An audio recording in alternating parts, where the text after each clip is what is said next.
And welcome to another edition of Flying with TFC. In this flight, I'm going to be repeating my previous attempt at aerobraking in the Earth's atmosphere on return from a moon mission.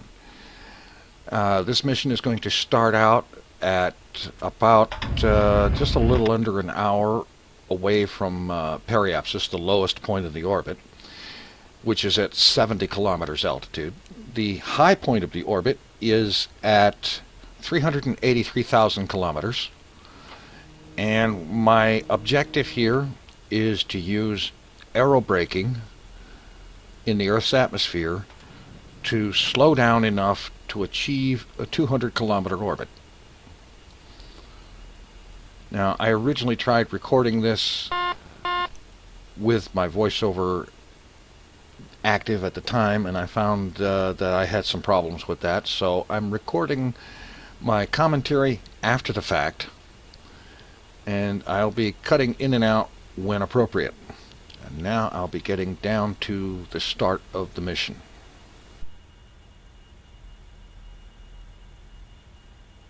Rotation.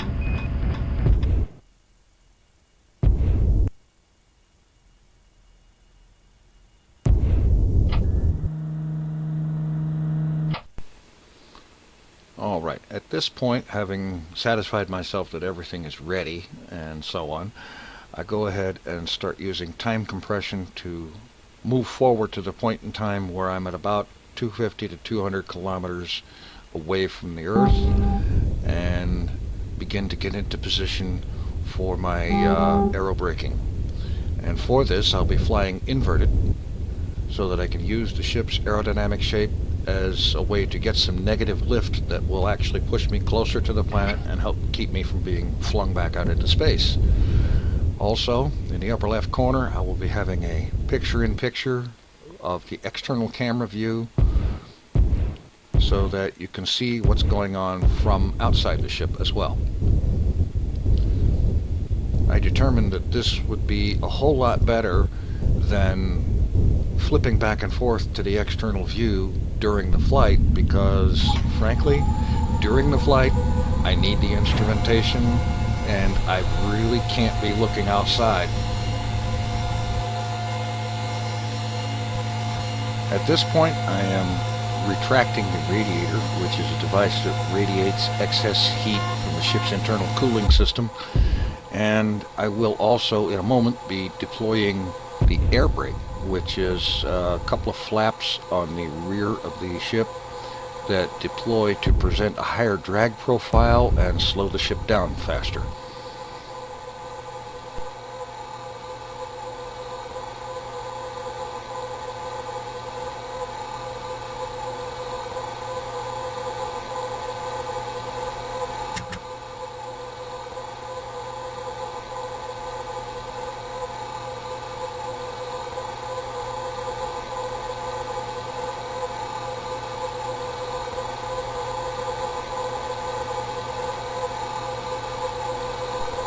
Okay, for some numbers to look for during the flight, right there is the ship's altitude in meters and the vertical speed in meters per second. Down below in the center is the ship's temperature display in degrees C. On the left, in the orbit display, there is the APT, time to apoapsis. PET is time to periapsis. APR, the apoapsis. And we're looking to get the apoapsis down to 200 kilometers.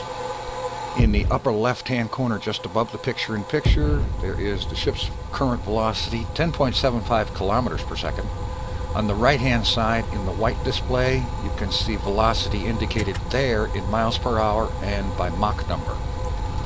Now, as I reach the upper reaches of the atmosphere, my velocity peaks at Mach 39.2. So there's a lot of velocity to kill, and I have to kill it reasonably quickly.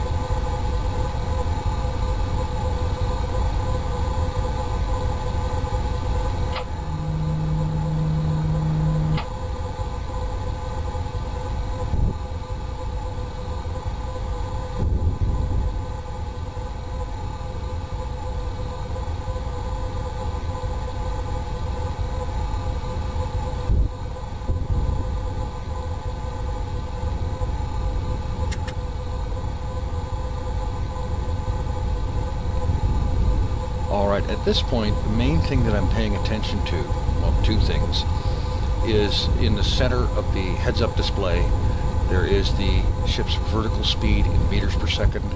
I am looking for that to get close to zero, where I want to keep it within a reasonable space, either way, plus or minus of zero. And I'm also watching the ship's temperature display, but mostly at this point the vertical speed and the pitch, either down towards the planet or up away from it. And I'm going to be attempting to use the pitch to control the vertical speed, hold it close to zero, which will effectively keep me at periapsis, moving the periapsis around the planet as I travel, and staying at that roughly 65 to 70 kilometer altitude. To control the ship at this point, I'm using a combination of the ship's attitude thrusters and the aerodynamic flight controls, along with the kill rotation autopilot to help me control the pitch and keep it from changing very quickly.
Basically what I have here is something of a balancing act. As I pitch down toward the planet, I reduce my climb rate and actually get a negative vertical speed, which has me lowering my altitude. And at the same time, it is working to slow the ship down better.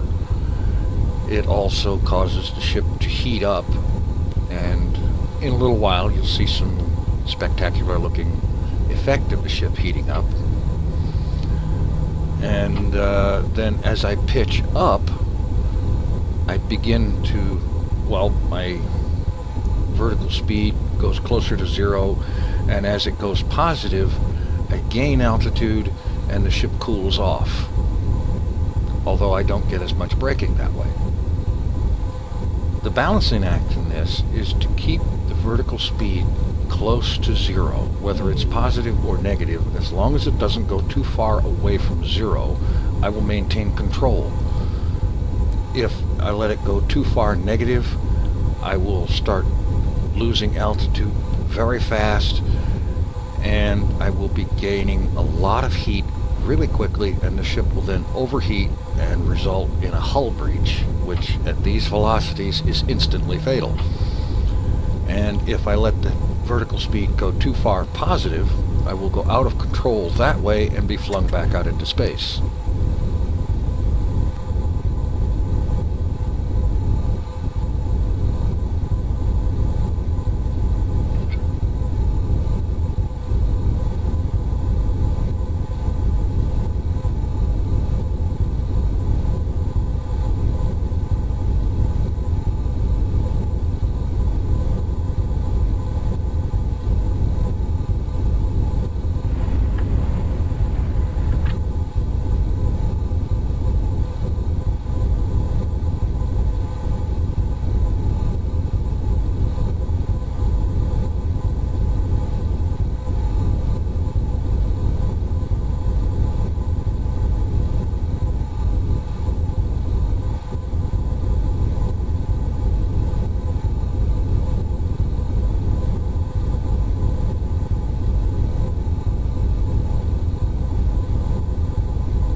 here, if you watch the ship's temperature display, the temperature at the nose of the ship, as that reaches about 1100 degrees or so, in the external camera view, you will see the beginnings of some of the more spectacular visual effect that comes with the heat of re-entry, or in this case, aerobraking.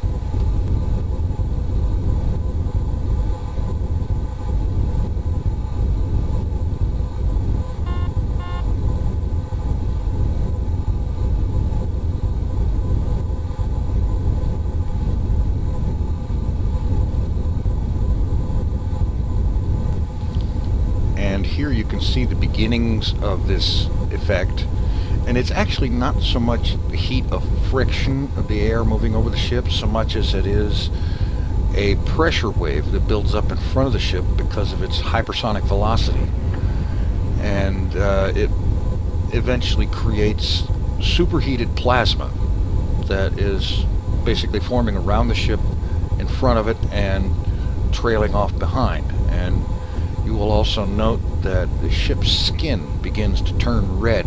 It is becoming that hot.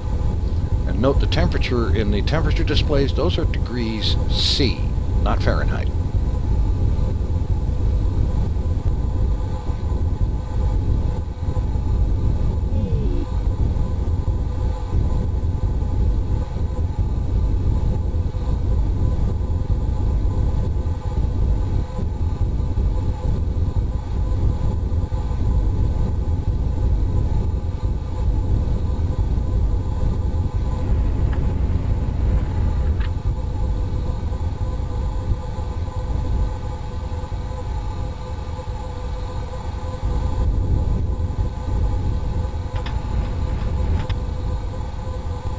Now here, as you notice, the ship's nose temperature exceeds 1500 degrees. I begin reversing my pitch and pitching up to move away from the planet, gain some altitude, and allow the ship to cool off.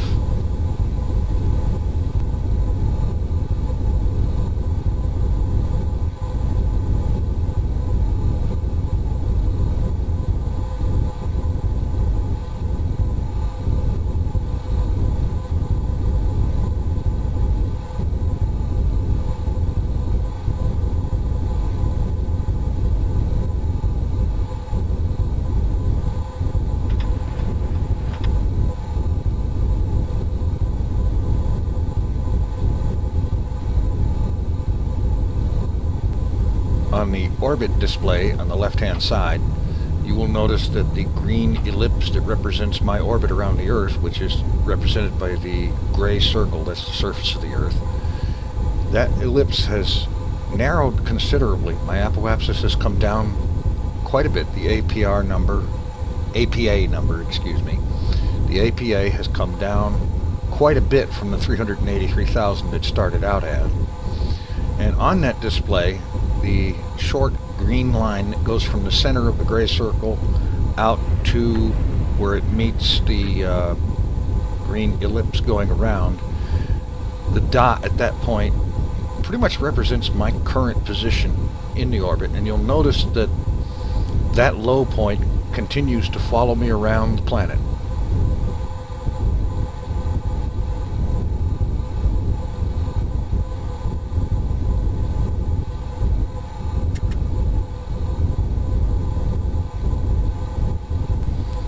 Now at this point, having let the ship cool off, I am once again pitching toward the planet, heating up and slowing down even more. And coming up real soon, you will see that I very nearly got just a little bit too aggressive with that.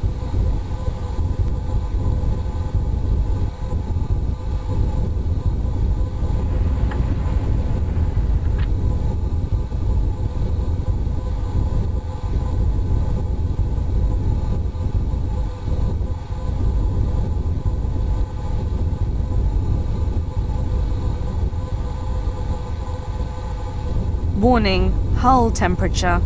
The last time I heard that, I crashed. Warning, hull temperature.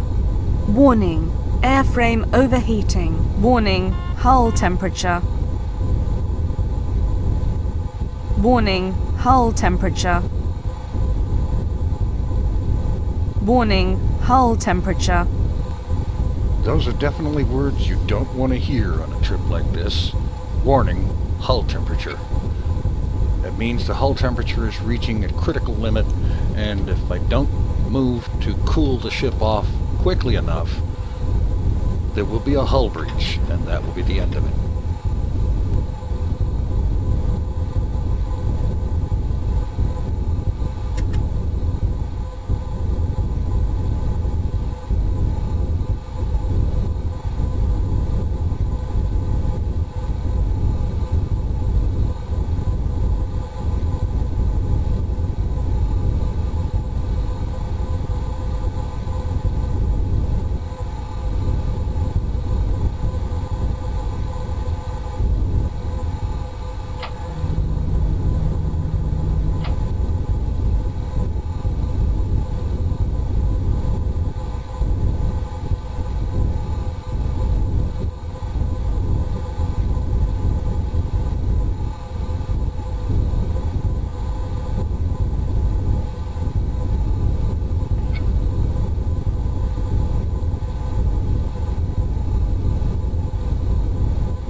And here I'm back to the same balancing act. Being a little more careful this time. Keeping my vertical speed within about 30 or 40 meters per second of zero. Pitching toward the planet to increase braking and lose altitude, and also then pitching up away from the planet to cool off.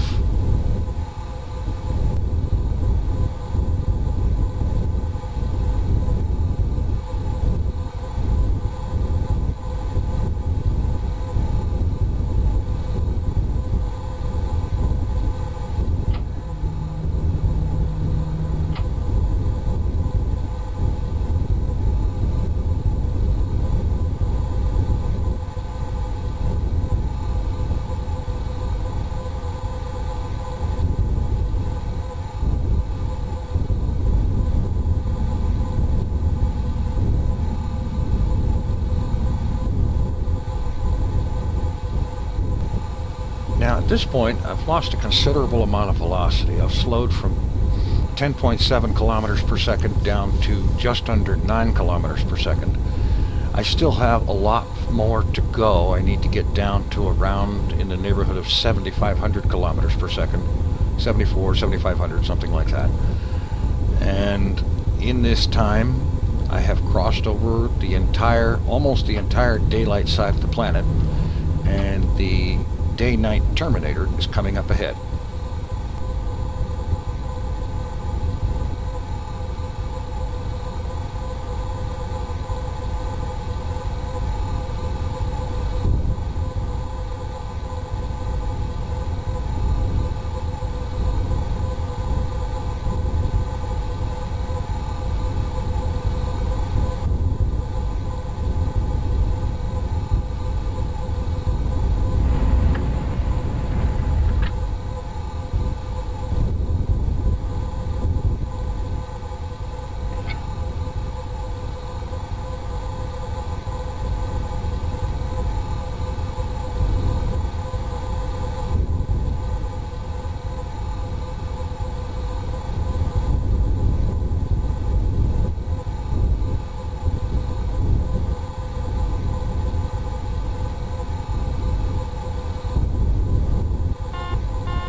as the ship crosses the day-night terminator into the night side of the planet, things get dark outside really quickly, and it quickly reaches the point where the only thing there is to see is the plasma trail forming around the ship.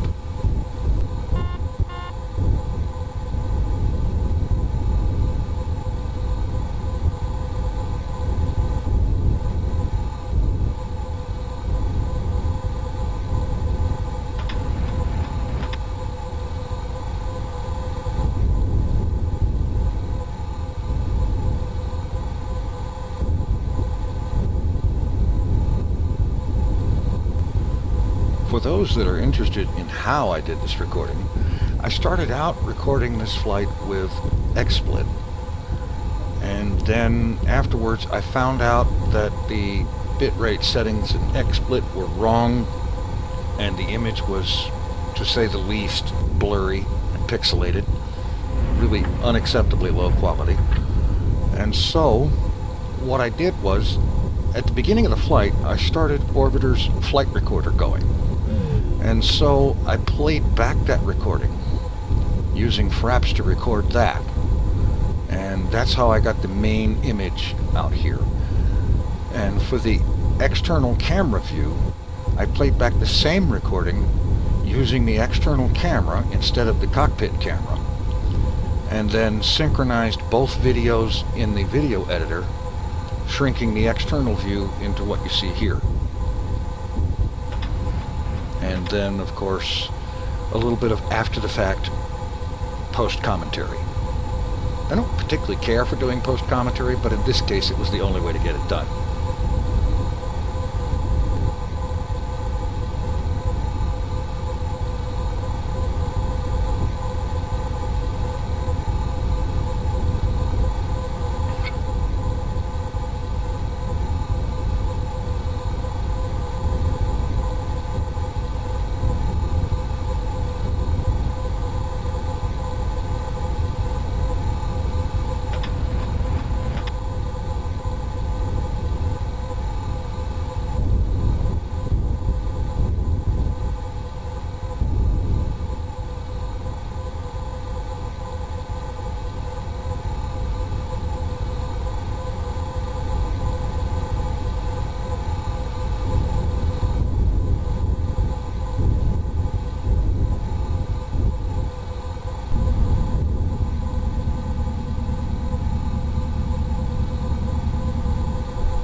At this point, my velocity is approaching 8 kilometers per second. I'm within 500 meters per second of my target velocity, and my apoapsis is now quickly approaching 2,000 kilometers. 26.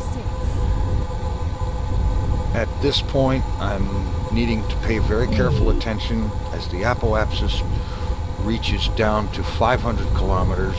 I need to begin pitching up and climbing out of the atmosphere, or this could have a bad end.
apoapsis reaches 500 kilometers, I begin pitching up.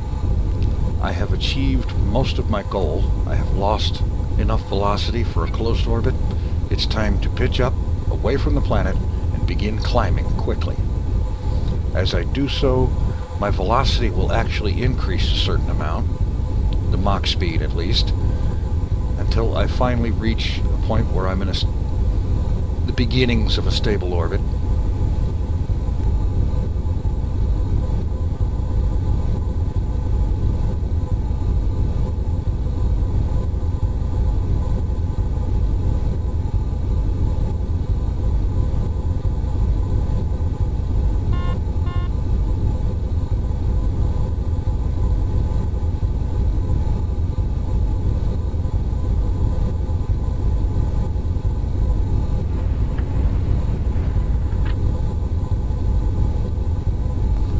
At this point, I discontinued the external camera because there really isn't anything to see out there. It's that dark on the night side of the planet as the ship passes over Australia.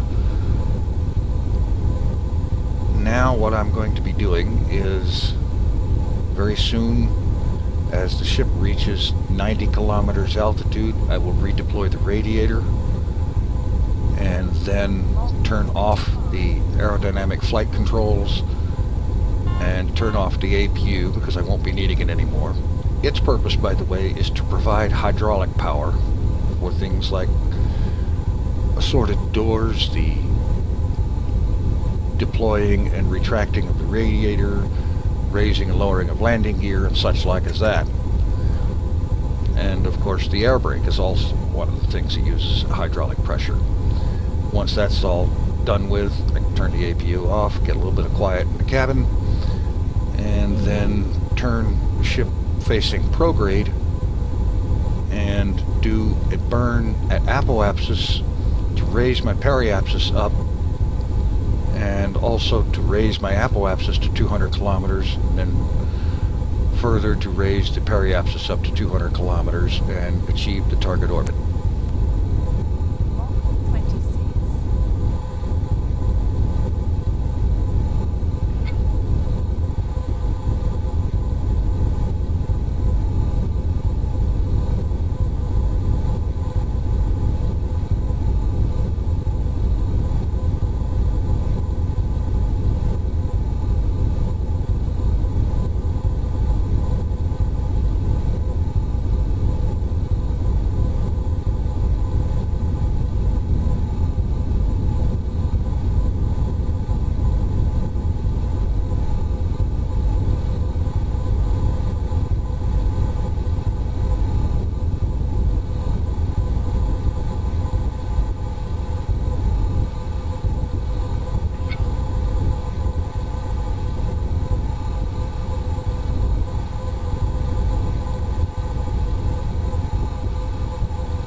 The advantage of doing a maneuver like this is that it saves a lot of fuel.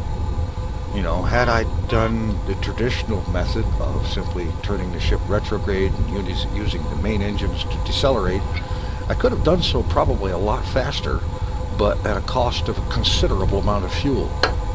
With this maneuver, I could have started out with probably less than 25% fuel and still had plenty left over after a circularization burn.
now, having done a short burn to raise the ship's apoapsis to 200 kilometers, I am now advancing time to get to apoapsis, where I will then raise the periapsis up to 200 kilometers. APU fuel 50%. That will be the completion of the mission.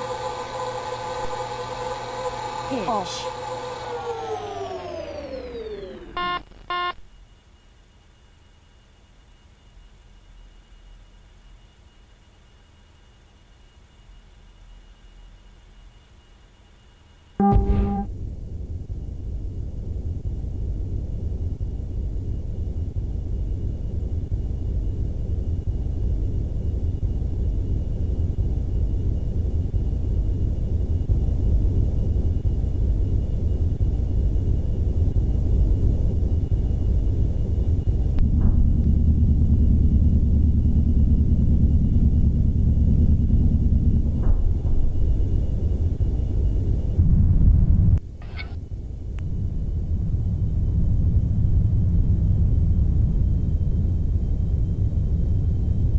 Translation.